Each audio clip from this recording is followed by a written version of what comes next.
Energiya sarfi 11 savol. Tana haroratini ta'minlash uchun 1269 kilojoule sarflanadi. Tana harorati uchun bir qism sarflansa 1269 bo'ladi. O'zi oziq moddadan energiya 3 qismga bo'linadi. 3 qism jamini topib olsak 3807 bo'ladi. Oqsil bilan yog' miqdori teng degan, oqsil yog'ning uglevodning 25% tashkil qiladi. 25% degani 4 dan 1 qismini tashkil qiladi degan. Uglevod 4x bo'lar ekan.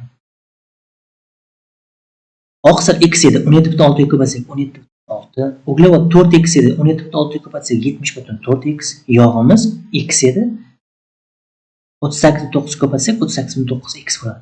X lar yig'indisi 126.9x bo'ladi. Energiyamiz 3807 edi. 3807 ni x ga bo'lsak x teng 30 bo'ladi. Biopolimerga oqsil bilan uglevod kiradi. Biopolimerlarda ajratilgan energiya miqdorini toping degan. Oqsil x edi, uglevod 4x edi, qo'ysak 5x bo'ladi. X 30 ga teng bo'lsa 150 gram bo'ladi. Kilojoulni so'rayapti. 17.6 ga ko'paytiramiz.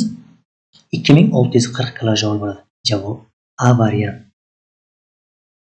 11.1 65 kilogram odam uchun bir kechikimiz asosiy moddalar almashinuvini ta'minlash uchun sarflangan energiyani toping. 70 kilogram uchun 1680 bo'ladi. Nazariyalarda yozilgan. 65 kilogram uchun esa 1560 bo'ladi. Javob A variant bo'ladi. 10-birga aytilyapti. 49 kilogram tashkil qilsa odam deyapti. Asosiy moddalar almashinuvini ta'minlash uchun energiyani so'rayapti.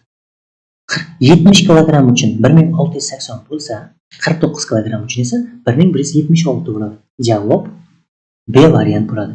12.1 Atqanbek ovqat tarkibida 190 gram uglevod, 80 Diyorbek 480 gram uglevod, 120 gram oqsil, 100 gram yog' iste'mol qilgan. Bizga tuz bilan suv aytaversa, bizga energiya chiqmaydi. 480 ga 120 qo'shib olsak 600 gram bo'ladi. Energiyasi 4.1 ga ko'paysak 2460 kcal. Yog'imiz 100 gram edi, 9.3 ga ko'paysak 930 bo'ladi. Qo'shsak 3390 ekan.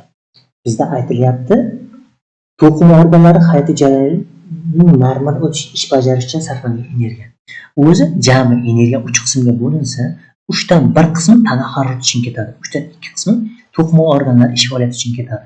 2 qismini topib olsak 2260 bo'ladi. Javob A variant.